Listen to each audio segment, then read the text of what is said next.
Ndabaramutse nshuti bakunzi imbonesha kuri yanyu BTV Burundi nongera ndabaha ikaze muri ano makuru mu nkundire duhere ku ngingo nkuru ziyagize gushika mu mpera z'ukwezi kwa mbere ibitabo vy'inzira bigera ku 30 bizoba vyabonetse. Ivyo vyashikirijwe n'umushikiranganje w'intwaro hagati mu gihugu iterambere rusangi n'umutekano. Twabiteguye mu ntango y'ano makuru. Nayo abavyeyi barungika abana babo ku mashure ya kure na cane cane hano mu gisagara hagati badafise uburyo bukwiye bwo kubarihira barakwiye kwikebuka ngo kuko bituma bagira ingeso mbi zo gusega. Navyo twabiteguye amakuru saya gusa aya n'ayandi ni mu kanya kaze.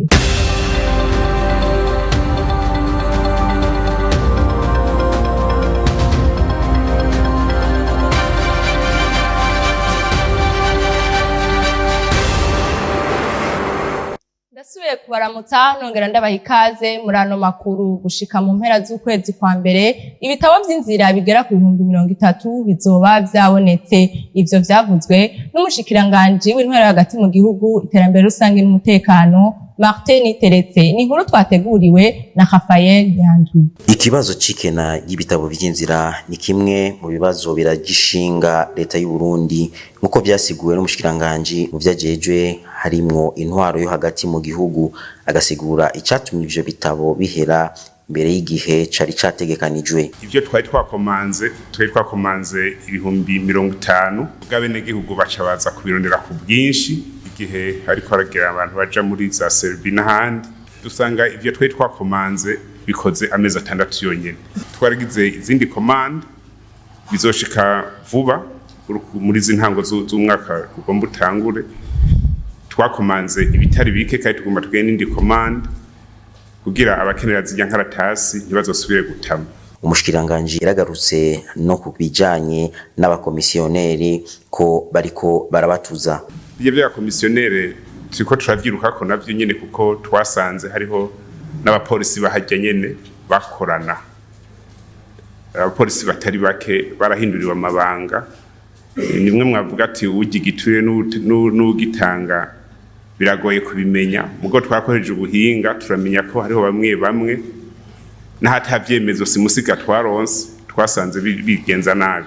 Umukuru w'igihugu nawe akababona ko ikosa nyabuna riri ku burongozi bubijejwe butategekanije neza intega bizoza. Mumenya ko dutabutinzira tugira ku 30,000 nito twitezwe gushika kugera mu mpera z'uku kwezi kwa mbere. Rafael Nyandwi arakenewe kuri iyo nkuru yadutohoreje. Abanyagihugu ba muri site ya Sobe barafise ingorane yo kubura amahema babamo kuko nayo bahorana yononekaye imvura ikabibanyagira, bagasaba leta ubufasha. Inkuru twateguriwe na Ange Nekrita irakoze. Abo banyagihugu bo muri site ya Soberi ni muri commune Mutimbuzi mu ntara ya Bujumbura bavuga ko bafise ikibazo c'uburaro kuko n'amahema yabo yaheze kandi ari mu gihe c'imvura batabona uko bagiye kubaho nkuko uyu mwene gihugu abivuga ko amahema amwe yaratabagurice yaraheze imvura iguye ubwanurara buhagararanye mwene uko. Urumva aho rero n'ingorane z'abana baca bagira iki ingwara malaria ibiki kabazanye kwa muganga naho haraho baguha bya binini by'intica nkikiza. Eka n'uburongo iyo site ya Sobere Ciza Emmanuel aremeza ico kibazo c'ibura ry'amahema. N'amazu y'amahema kandi y'imvura bishikagwa kurabena gihugu baragira ikibazo, hanyuma amazi arashoboye gutera mu mazu arashoboye kuzana inkukura ndetse n'iyindi myavu n'ibindi bitandukanye bishobora gutera ingwara bene gihugu. Rero twitiza turafise ngaho imiti dukunda gupompa bifasha duhapompa hose kugira ngo rushobore kwica imigera ishobore kwaduka bivaye no kungene iyo nkukura ishobore kuba yinjiye mu nzu y'abantu ukica isiga yindi migera ishobore gutuma umuntu yandura indwara ya korera. Mumenya ko iyo site ya Soberi hariho abari muri yo bataye baromoka barayivamwo kubera ubuzima butoroshe bari babayemo. Nekrita nawe narakenewe kuri iyo nkuru yadutohoreje. Abavyeyi barungika abana babo ku mashure ya kure na cane cane mu gisagara hagati batabahaye uburyo bwo kwinguruza barakwiye kwikebuka kuko bahakura ingeso mbi zo gusegerereza n'izindi. Ivyo bivugwa na David Ninganza asanzwe akurikirana ibijanye n'agateka k'abana muri Sojepayo. Mashuri ari ku mitumba yose no mu makartier nuko, ariko rero turazi yuko abana bashobora kuba ari benshi. Rero bamugani baca ngo umuntu abuze uko agira nabi. Hariho abavyeyi bafata ingingo kurika abana kure. Impanuro za mbere ni ku bavyeyi nuko vy'ukuri umwigisha n'umwigisha abana bo kwiga hagufi, kuko leta yabahaye kugira abana bige hagufi. Ugiye kwiga kure umuvyeyi akaba yavyiteguriye azi neza ko ashobora kumurihira bus agenda akagaruka. Mugabo utabishoboye ntabwira umwana ngo genda uzokwimenya, genda uzorondera gukurera, genda uzorondera uguha amafaranga, aho kuba ari ukumuroha, kuba atakumukunda kurimo. Abandi no vunira akagohe ni ubushikiranganje bw'indero. Ubushikiranganje bw'indero buravize ibisata aho bubura bushira abana.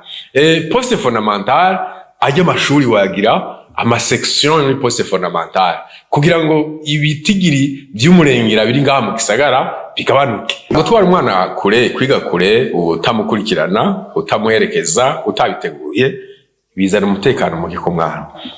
Gusaba amafaranga ubwa mbere bakwegeye mu gusega.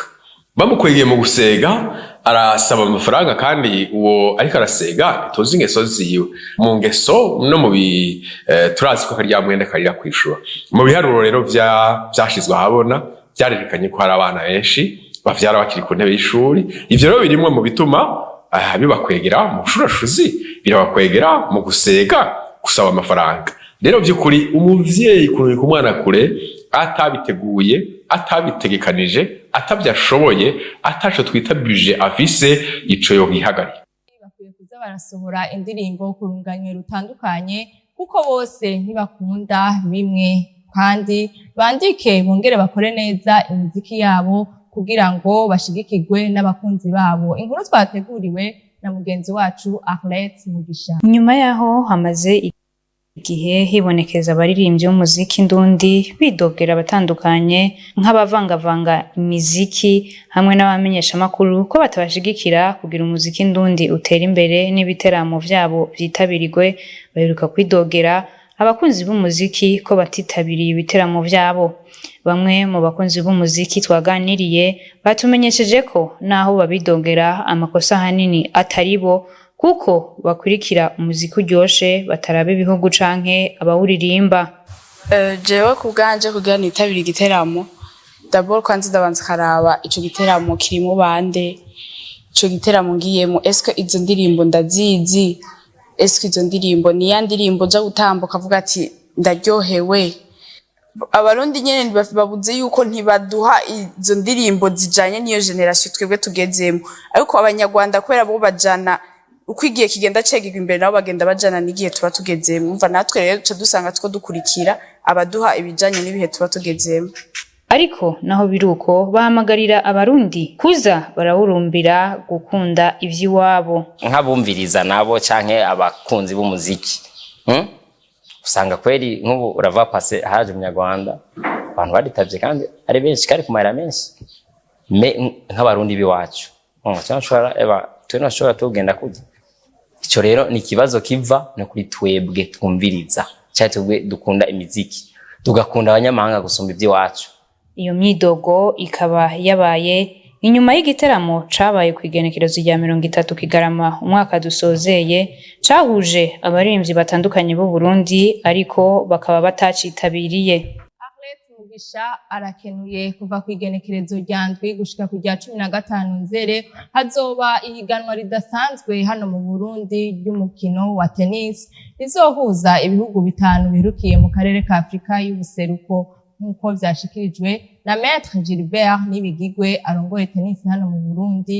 Iryo higanwa kandi ngo rikazoba ririko riraba n'abana batarenza imyaka 14 na 16. Turamutse tubamenyesha ihiganwa bigiye kubera ngaha mu Burundi.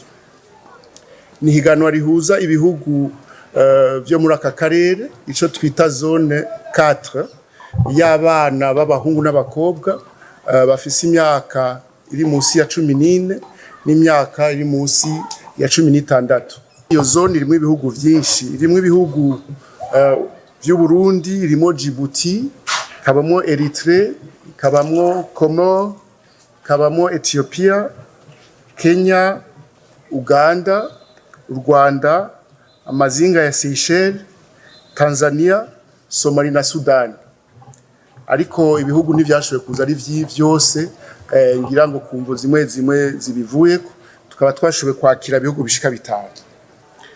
Ni higanwa rizoba kuva ku itariki 7 gushika itariki 15 z'uko kwezi kwa mbere turimwo muri uyu mwaka nkuko muvyumva. Aha mubona ibibuga byose bizoba biriko birakira izo higanwa, ayo mahiganwa azotangurwa kuva igihe cy'isaha 3 zo mu gitondo gushika igihe cy'isaha 11. Ikindi nashaka gusa kubibutsa nuko izi match mu kwinjira bizoba ku buntu naho nyine. Ni ikintu ciza mu abantu bashaka kumenya tennis. Nyuma duciye turangiriza ko amakuru yacu yo kuno munsi, reka nshimire abagenzi banje bafashije kuyatorokanya hirya no hino ngo ndayabashikirize atankomanzi. Ntibagiye gushimira abari mu buhinga bw'ivyuma Jean Claude Nduwimana na Gilles Boris Ingabire. Shimire kandi Jessica Karen Ingabire yarahagarariye. Shimira nawe mwese mwariko murayakurikirana, ndayifuriza kubandanya mugira ibihe vyiza n'imbonesha kuri yanyu BTV Burundi. Murakoze naho utaha, Imana ibahezagire.